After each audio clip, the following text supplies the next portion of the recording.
Kita akan kembali belajar tentang kebenaran firman Tuhan yang saya ambil dari 1 Tesalonika 5 ayat yang ke-12 sampai ayatnya yang ke-18. Mari kita akan buka Bible kita bersama pagi hari ini di dalam 1 Tesalonika 5 ayat 12 sampai ayatnya yang ke-18. Saya akan bacakan buat Bapak Ibu Saudara sekalian.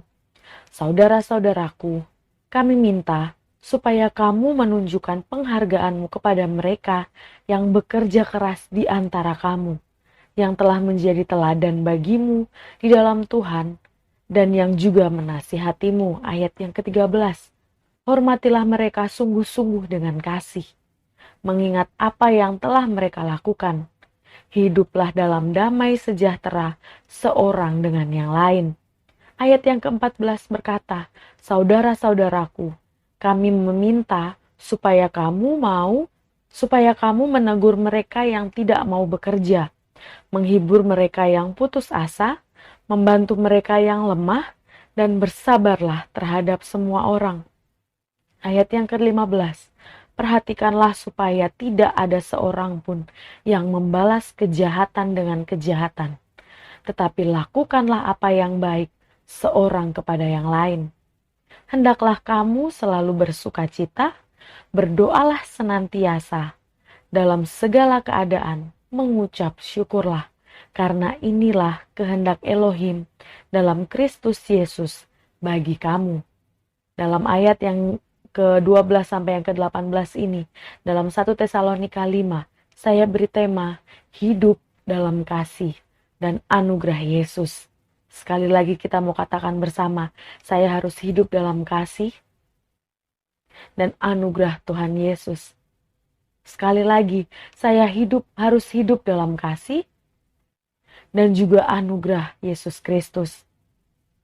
Tuhan Yesus pagi hari ini mengingatkan kita untuk kembali hidup, untuk saling mengasihi satu dengan yang lain.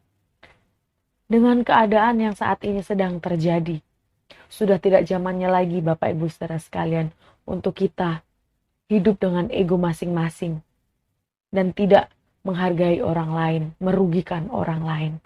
Tetapi hari ini kita diajarkan untuk kembali hidup dalam kasih dan anugerah Tuhan Yesus. Kembali kita hidup di dalam kasih, terlebih dalam kasih Tuhan Yesus Kristus. Kasih Tuhan Yesus yang seperti apa? Yang tulus, yang tanpa syarat, kasih yang tidak membanding-bandingkan orang lain, kasih yang benar-benar tulus diberikan dalam kehidupan kita. Mari kita mau bagikan kasih kita kepada orang-orang di luar sana, seperti kasih yang Tuhan Yesus berikan dalam kehidupan kita.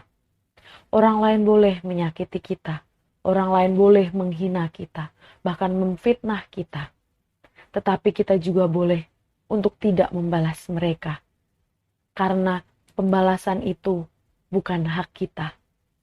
Karena Tuhan Yesus sudah mengasihi kehidupan kita. Karena kita tahu kalau kita sudah dikasihi dan diselamatkan. Untuk itu kita mau bagikan kasih itu juga kepada orang-orang yang sudah menghina kita, sudah memfitnah kita, dan juga sudah menyakiti kita. Yang wajib kita lakukan dalam hidup ini adalah memberikan kasih yang sama seperti Tuhan Yesus berikan itu kepada kehidupan kita. Lalu pertanyaannya, bagaimana saya bisa mengasihi pastor? Padahal saya dilukai, harga diri saya dicoreng, dan juga dia memfitnah saya. Bagaimana saya bisa mengasihi? Bapak Ibu Saudara sekalian, kami juga sebagai hamba Tuhan, juga pernah kok disakiti. Kami juga pernah dilukai, kita juga pernah difitnah. Tetapi satu yang kami pegang, seperti di ayat yang ke-17 tadi berkata, berdoalah senantiasa. Kekuatan kami hanyalah di dalam doa. Mau bagaimanapun fitnah orang di luar sana, saat Tuhan berkata, hidupmu berharga, maka itu akan menjadi pertolongan bagi kami. Kami tidak pusing dengan fitnah-fitnahan orang. Karena kami yang kami percayai, perkataan Tuhan Yesus yang memberkati kehidupan kami. Kita berdoa agar kita mengeluarkan setiap keluh kesah, setiap pergumulan kita kepada Tuhan Yesus. Mengapa kita selalu berdoa? Karena kalau kita selalu berdoa, setelah berdoa kita pasti mendapatkan kekuatan yang baru. Kita mendapatkan penghiburan daripada Tuhan Yesus. Penghiburan untuk apa? Agar kita mampu mengampuni, agar kita mampu melupakan kesalahan, dan kita kembali mengasihi orang-orang tersebut. Mengapa sih, Pastor, mereka melukai saya? Mengapa orang-orang sering memfitnah? Mengapa orang-orang kok suka melukai perasaan orang? Yang Bapak Ibu Saudara sekalian perlu ketahui, mereka juga pernah disakiti, mereka juga pernah difitnah, mereka juga pernah dilukai oleh orang lain. Tetapi mereka tidak tahu bagaimana cara menyembuhkannya. Yang mereka tahu hanyalah bagaimana cara saya membalas dendam, bagaimana cara saya bisa mengeluapkan emosi saya dengan cara saya juga mau melukai orang lain. Tugas kita anak-anak Tuhan yang kita sudah dikasihi dan diselamatkan adalah menyembuhkan mereka, membawa kasih yang mereka tidak pernah rasakan, kasih yang sangat tulus, kasih yang tidak membanding-bandingkan, dan kasih yang tanpa syarat. Tugas kita terutama adalah mengasihi mereka dengan kasih Tuhan Yesus dan mengajak mereka kembali hidup di dalam anugerah. Pagi hari ini Bapak Ibu Saudara sekalian, ada 3 hal yang saya catat bagaimana kita bisa hidup di dalam kasih dan anugerah Tuhan Yesus. Kita akan buka kembali di ayat yang ke-15 dan ayat yang ke-22. Di dalam 1 Tesalonika 5, ayat 15 dan ayatnya yang ke-22. Begini bunyi firman Tuhan. Perhatikanlah supaya tidak ada seorang pun yang membalas kejahatan dengan kejahatan. Tetapi lakukanlah apa yang baik seorang kepada yang lain. Ayat yang ke-22 berkata, jauhkanlah dirimu dari segala macam kejahatan. Bagaimana kita bisa hidup dalam kasih dan anugerah Yesus Kristus?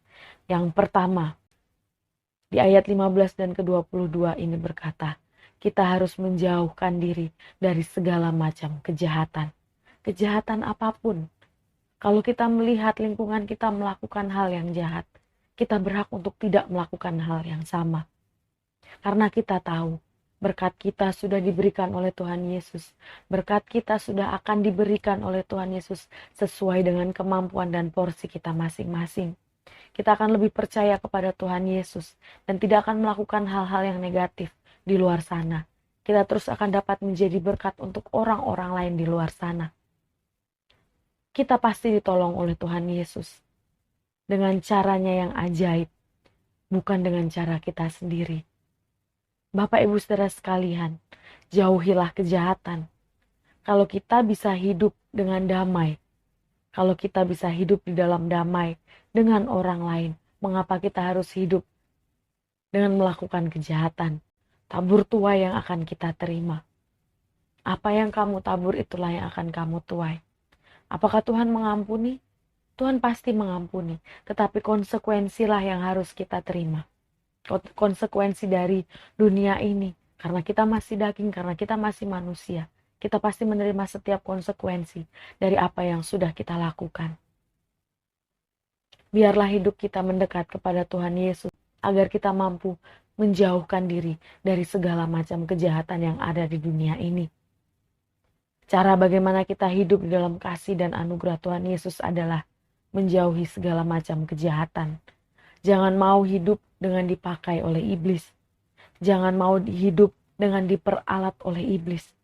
Sebelum melakukan segala sesuatu, seperti di ayat yang ke-17 tadi berkata, kita memulainya dengan berdoa, senantiasa berdoa, agar kita mampu dituntun oleh Tuhan Yesus dan mengerti mana yang baik dan mana yang tidak.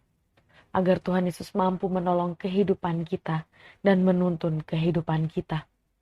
Lalu yang kedua, bagaimana agar kita bisa hidup di dalam kasih dan anugerah Tuhan Yesus? Di ayat yang ke-16 dan ke-18, saya akan bacakan buat Bapak Ibu Saudara sekalian. Hendaklah kamu selalu bersukacita.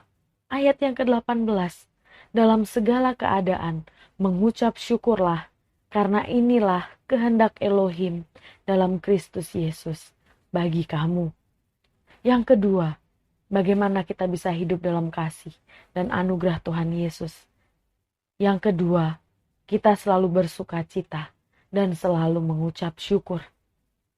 Ketika pergumulan, permasalahan kehidupan kita serahkanlah kepada Tuhan Yesus, agar Tuhan Yesus bisa memberikan kita sukacita untuk kita mampu mengucap syukur dalam segala hal. Kita tidak pernah tahu rencana Tuhan Yesus itu terjadi dalam kehidupan kita, berkat apa yang sudah Tuhan Yesus sediakan dalam kehidupan kita.